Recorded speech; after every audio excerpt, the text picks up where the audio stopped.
मुल्क में कोरोना से मजीद 15 अफराद इंतकाल कर गए। 5196 नए मरीज रिपोर्ट। 1293 मरीजों की हालत नाजुक।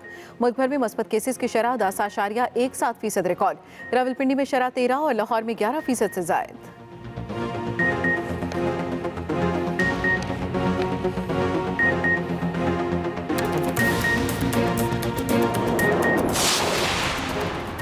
पंजाब के मैदानी इलाकों में आज भी शदीद धुंध। मोटरवे के कई सेक्शन धुंध के बायस बंद करना पड़े।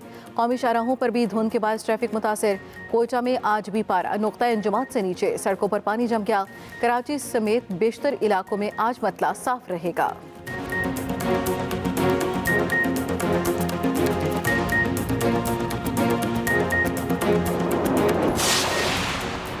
वज़ीर-ए-आज़म इमरान खान आज इस्लामाबाद में नया पाकिस्तान कौमी सेहत कार्ड का इजरा करेंगे। सेहत कार्ड से इस्लामाबाद, पंजाब, आज़ाद जम्मू कश्मीर, गिलगित बल्तिस्तान और थरपारकर के शहरी मुस्तफ़ीद होंगे।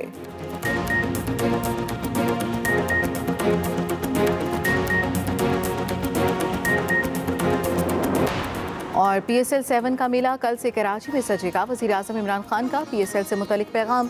कहा, पाकिस्तान सुपर लीग का आगाज़ कर रहे हैं। उम्मीद है हर टीम आखिरी गेंद तक लड़ेगी। शायकीन लुत्फ़अंदोज़ होंगे।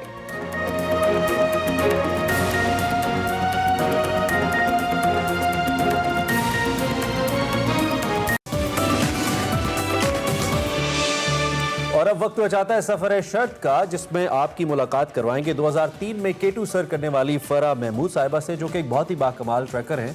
और उनकी बातें सुन के बहुत ज़बरदस्त इंकिशाफात भी होते हैं कि खातून इतना चैलेंजिंग काम भी कर सकती है। देखते हैं आज के सेगमेंट।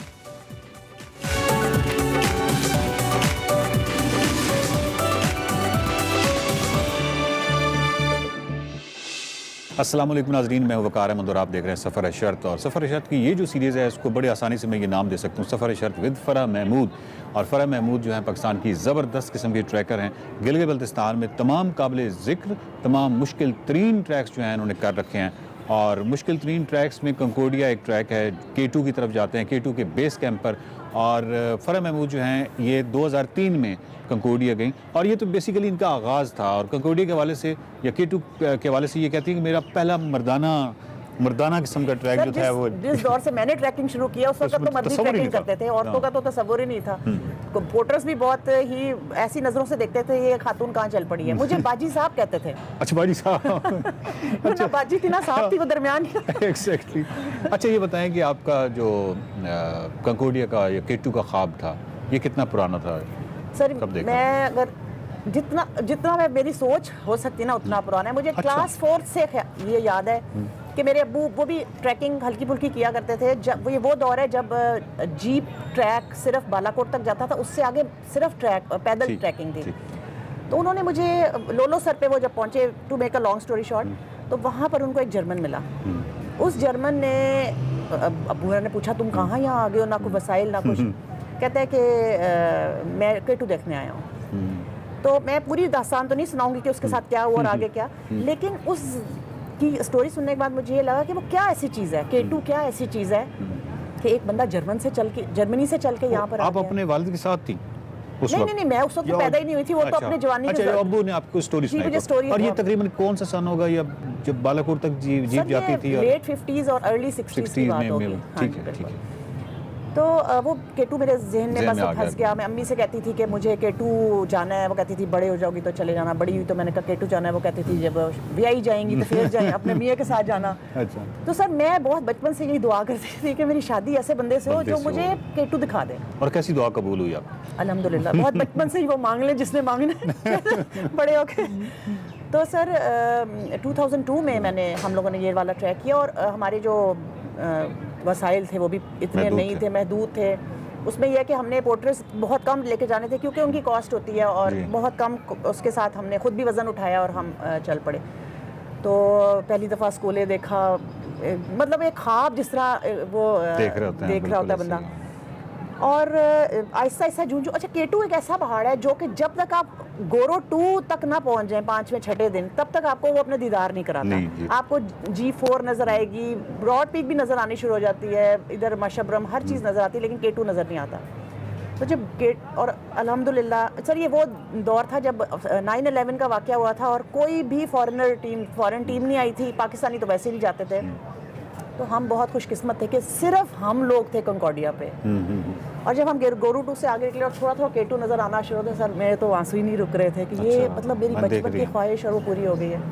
और उसने भी पूरी हमारी मेहमान नवाजी की, अपने सारे पर्दे हटाए, कोई बादल नहीं था, पूरा ज़बरदस्त साफ था। मौसम, बिल्कुल साफ था, व्यू था।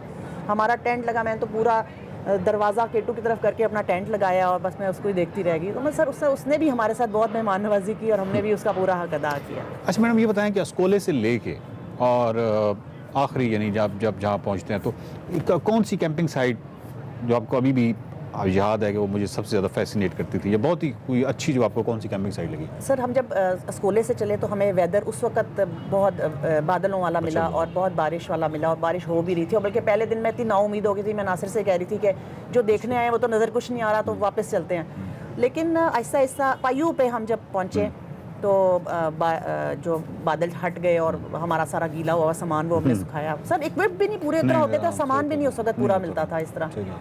तो मुझे जो कैंप साइट झोला की बहुत खौफनाक, और वो जो क्रॉस करना होता है, ग्लेशियर स्ट्रीम क्रॉस करनी होती है, वो मुझे हमेशा याद रहेगा, क्योंकि उसमें पाँव जब ठंडे हुए, जब थोड़ा सा तो झोले में हमने डोली में क्रॉस किया, और आखिर में जो थोड़ा सा स्ट्रीम हमने खुद क्रॉस की, सर उसका जो पानी की ठंडक है ना, वो आज तक जब मैं आंखें बंद करती हूँ ना तो मेरे दिमाग तक फ्रीज हो जाते हैं।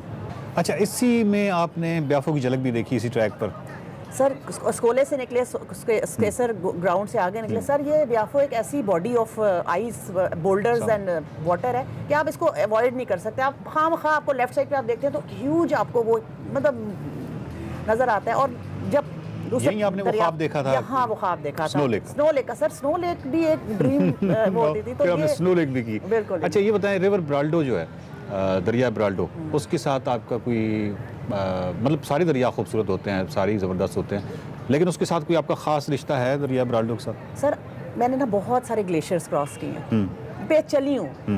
ये ब्राल्डो का रिवर ऐसा है, इसको जिसको बनते देखता है बंदा ना। आप जब कंकॉर्डिया पे होते हैं, जब आप उस ग्लेशियर पे होते हैं, तो आप कतरा कतरा बर्फ को पिघलते देखते हैं। वो कतरा कतरा साफ पानी बनता है, फिर कतरा उससे स्ट्रीम बनती है, फिर वो नाले बनते हैं, फिर वो चीखता चिंगारता दरिया बनता है। सर ये ऐसे ही है जैसे बच्चे को खुद बड़ा करते हैं। तो वो आप कैसे नहीं कैसे उसको, सर ये अमेजिंग। और फिर वो जो शोर मचाता जब पुल के करीब आते हैं, नीचे की तरफ जब आते हैं, तो सर उसका अपना रोब है। क्या बात।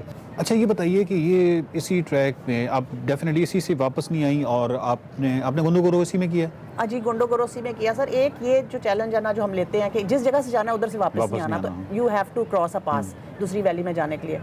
तो गोंडोगोरो का भी इस्तेमाल किया। वो मुश्किल सर वो मुश्किल है। अच्छा शुक्र अल्हम्दुलिल्लाह फरह महमूद ने किसी जगह को मुश्किल कहा है, तो वो मुश्किल सर है। वो मेरा, क्योंकि वो हमें देखना नो हाउ नहीं थी, ये हमें यही नहीं पता था कि हम क्या करने जा रहे हैं। हमारे पास कोई मैपिंग नहीं थी, कोई कुछ नहीं थी, लोगों से सुना के कर आके, इक्विपमेंट पूरा नहीं था, रोप पूरी नहीं थी, लाइटें हमारी प्रॉपर नहीं थी। तो जब आप इक्विप प्रॉपर नहीं होते, आपने पूरे गियर्स नहीं पहने होते, आपके पास क्रैम्पॉन्स नहीं होते, ये मुश्किल चीज़ें मुश्किल हो जाते हैं। अब मैं शायद दोबारा जाऊं, जो कि इंशाल्लाह मेरा इरादा है। अच्छा। हाँ जी बिल्कुल। सर अब बहुत साल हो गए हैं, अब K2 कह रहा है कि आ जाओ। अच्छा ये बताएं, K2 बेस कैंप तक भी आप लोग गए थे या? सर K2 बेस कैंप तक नहीं गए, इसलिए कि जिस दिन हमने K2 बेस कैंप जाना था, एक कोरियन टीम थी जो कि गोंडोगोरो की तरफ जा रही थी और उन्होंने क्रॉस करना था। अच्छा, तो आपने उनके साथ ऑटोमेटिकली हम इसलिए उनके, वो तो खैर आगे चले गए, लेकिन हम उनके पीछे इसलिए गए कि हमें रस्सी लगी हुई मिल जाए वहाँ पर। रूशे वालों ने रस्सी लगाई होती है, तो वो अगर हम अगर वहाँ जाते तो वो मिस हो जाता, तो इसलिए वो ज़बरदस्त। आपने देखा है कि फरह महमूद जो हैं, जनरली आप किसी भी मौजू पे इनके साथ गुफ्तगू करें तो ये एनर्जी, ये जो फ़्लो है, ये आपको नहीं मिलता। लेकिन ये बिल्कुल ऐसे है जिस तरह आप तार साहब को या सलमान रशीद हैं या जितने भी लोग हैं जो नॉर्थ लवर हैं, उनसे जब भी आप शुमाल का तज़किरा छेड़ते हैं तो उसके बाद एक रवानगी, एक तसलसल, एक बहता हुआ दरिया, वो तमाम चीज़ें जो हैं उस शख्सियत में आपको नज़र आएंगी, और वो जो कि फरह महमूद में नज़र आ रही हैं। और वो जो नाम है, वो जो खूबसूरत नाम है, वो जो कैसर ग्राउंड है, वो जो झोला है, वो जो पायोव है, वो जो गोंडोगोरो है और स्कोले है, वो नाम लेने से इस तरह के जो किरदार हैं उनके चेहरे जो है वो ब्लश कर उठते हैं, वो मतलब उनकी, और यकीन कीजिए कि अगर आप ये चेक भी करें इनका हार्ट बीट जो है वो भी अब नॉर्मल होगी और वो फुल एनर्जी में होते हैं। तो ये एनर्जी जो है बस ये इस तरह कायम रहे और आप यकीनन कंकोर्डिया जो है आप ज़रूर देखेंगे दोबारा, और दोबारा आप K2 बेस कैंप पे जाएंगी इंशाल्लाह। और मज़ीद जो है हम मज़ीद ट्रैक्स पे भी आपसे गुफ्तगू करेंगे। और सफ़र शर्त का ये जो सिलसिला है ये मुझे बहुत ही अच्छा इसलिए लग रहा है कि इससे मेरी अपनी जो लर्निंग है वो बहुत ज़बरदस्त किस्म की हो रही है। तो देखते रहिए सफ़र शर्त। मुलाकात होती है अगले किसी ज़बरदस्त और मुश्किल तरीन ट्रैक के हवाले से फरह महमूद के साथ।